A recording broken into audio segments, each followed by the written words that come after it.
Անվտանգության խորհուրդը նոր քարտուղար ունի։ Այսօրվա կառավարության նիստի ընթացքում վարչապետ Նիկոլ Փաշինյանը շնորհակալություն է հայտնել Արմեն Գրիգորյանին, որը շուրջ 8 տարի զբաղեցրել է Անվտանգության խորհրդի քարտուղարի պաշտոնը։ Նա վարչապետի որոշմամբ ազատվել է պաշտոնից, իսկ Ալեն Սիմոնյանը նշանակվել է Անվտանգության խորհրդի քարտուղար։ Գործընկերներ, ուզում եմ տեղեկացնել, որ Անվտանգության խորհրդի քարտուղար Արմեն Գրիգորյանը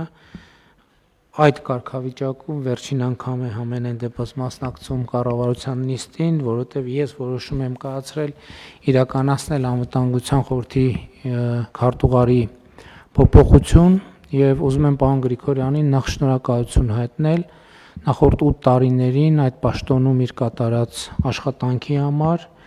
եւ հաջողություններ մաղթել հետագա գործունեության ընթացքում։ 9 մարզպետ կվերանշանակվի պաշտոնում, այս մասին 2026 թվականի օգոստոսի 13-ի կառավարության նիստում որոշում է ընդունվել մարզպետների վերանշանակման վերաբերյալ։ Սույն որոշմամբ Դավիթ Հարուշանյանը վերանշանակվել է Շիրակի մարզպետի պաշտոնում։ Վերանշանակումից հետո մարզպետը նշել է, որ աշխատանքը շարունակելու է առավել մեծ պատասխանատվությամբ կառավարության հետ համաքայլ Շիրակի մարզի զարգացման, շիրակցու բարեկեցության եւ մարզի առաջընթացի համար։ Շիրակի մարզպետ Դավիթ Հարուշանյան։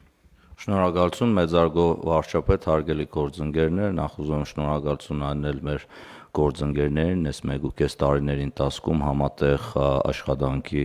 համար։ Այս տարիների ընթացքում Շիրակի մարզը եւս 180 աշճան փոփոխություն է կրել եւ մասնավորապես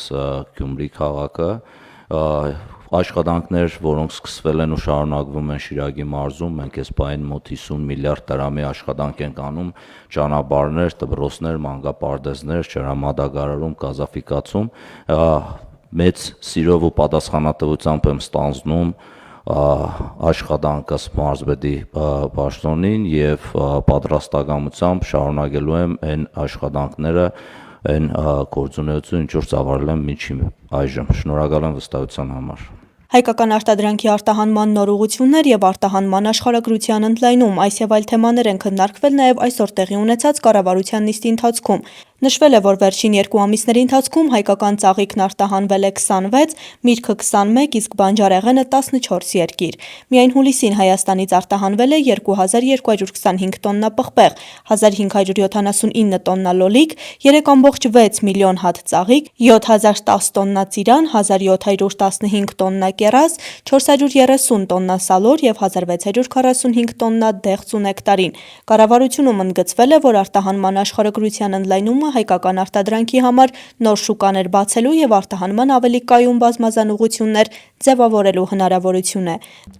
Նշեմ, որ 2026 թվականի հուլիս ամսին համաձայն գործընկեր պետական կառույցների ստացված օպերատիվ տեղեկատվությամբ արտահանվել է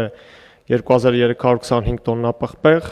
1579 տոննա լոլիկ, շուրջ 3.6 միլիոն հատ ծաղիկ, ծիրանի արտահանումը կազմել է 7010 տոննա, կեռասը 1715 տոննա,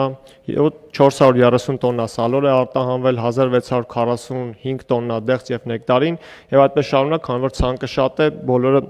չթվեմ, բայց արտահանման շուկաների դիվերսիֆիկացման նպատակով իրականացվող միջոցառումների եւ տնտեսվարողների կողմից ձեռնարկած քայլերի արդյունքում ակնհայտ առաջընթաց է արձանագրվել արտահանման շուկաների դիվերսիֆիկացման գործընթացում։ Վերջին 2 ամիսների ընթացքում ծաղիկներ արտահանվել են 26 երկիր, միրգ 21 երկիր եւ բանջարեղեն 14 երկիր։ Գայանե Հովհաննիսյան, Հայկ Գաբրելյան, այսօր։